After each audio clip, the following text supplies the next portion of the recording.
Basically, I just run an Instagram page. I like to talk about various things, but I'm mainly passionate about raising awareness for domestic abuse and sexual assault and stuff like that. Lovely, very important. And what do you like about your work?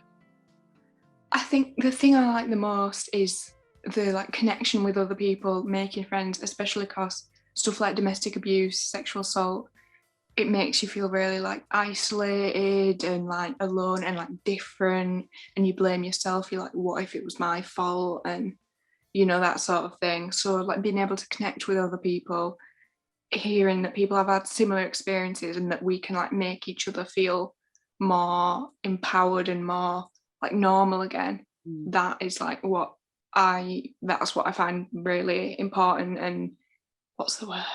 Fulfilling for me. Yeah. No, absolutely. And I think it's so important what you're doing. I think there's so many people who will be benefiting from it. So obviously, how did you get started in kind of creating this Instagram? I started it 4 years ago now, and I used to just talk about mental health topics. But then just over a year ago, I got out of a 2-year long abusive relationship. And like I said, that makes you feel so alone. So, and especially with the pandemic, there was no one that I could really go to in real life about it because, can't meet up with friends, can't go to, support groups, stuff like that. So I went to Instagram and I just looked through hashtags about that topic, and I saw all these people posting these things, and I was thinking that's really helpful to me, but I could do that as well.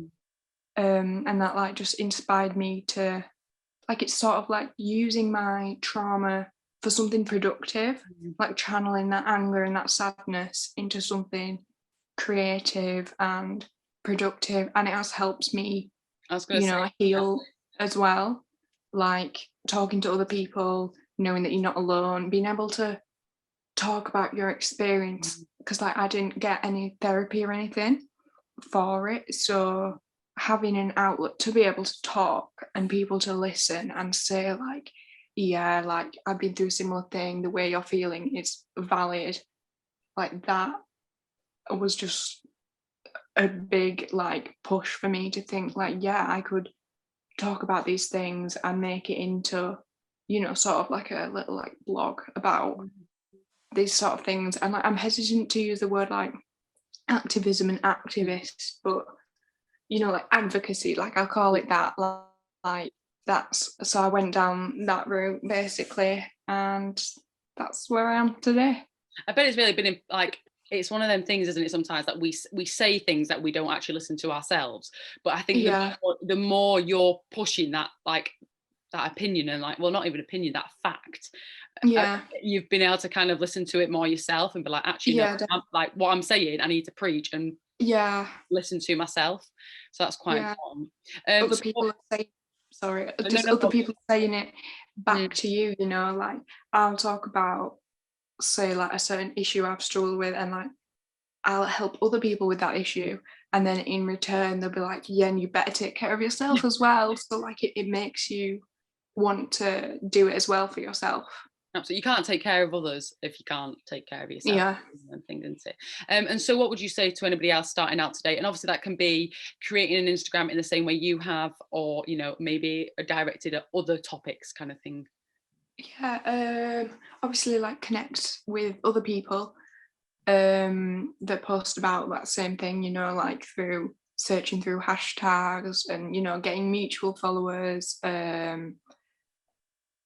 This is really cliche, but keep it real, and if you want to talk about something, but there's a lot of cliche, typical things people will talk about, but if you want to talk about something and you're thinking is this actually going to resonate with people, or should I stick to those those typical things that everyone says again and again, I say just do it anyway, because you don't know who's going to resonate with it. You don't know, loads of people might come back to you and say oh yeah, I've been through this as well, but no one's ever talked about it before, thanks for talking about this specific thing, just say what you want to say, because you don't know how many people are going to see that and think yeah, this is a thing, this is true, someone's talking about it, and I want to connect with that.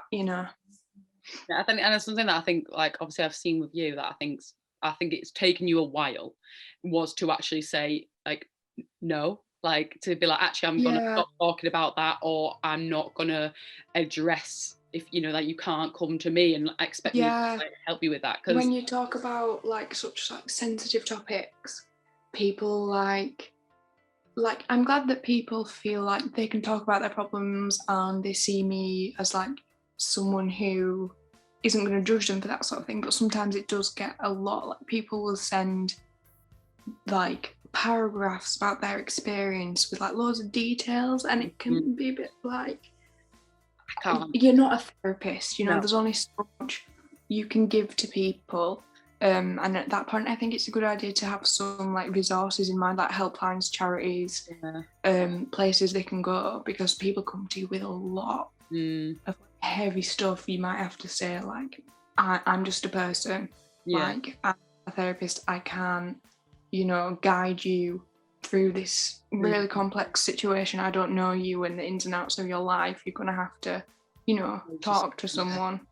So I suppose for anybody else starting out, it is as well protecting yourself. I mean, even just Yeah, creating an Instagram to put your pictures out there, you need to protect yourself. But if you're going to actually yeah, like kind of expose yourself and be open, you really need to actually put up like a boundary. yeah. Like, It did take me quite a while because I'm a bit of a people pleaser, so I don't like saying no, but then it gets to a point where you're thinking like, no, because if you keep allowing people to, walk all over you, mm, then more and more people are just going to do that, and then you end up burnt out. So yeah, you need boundaries.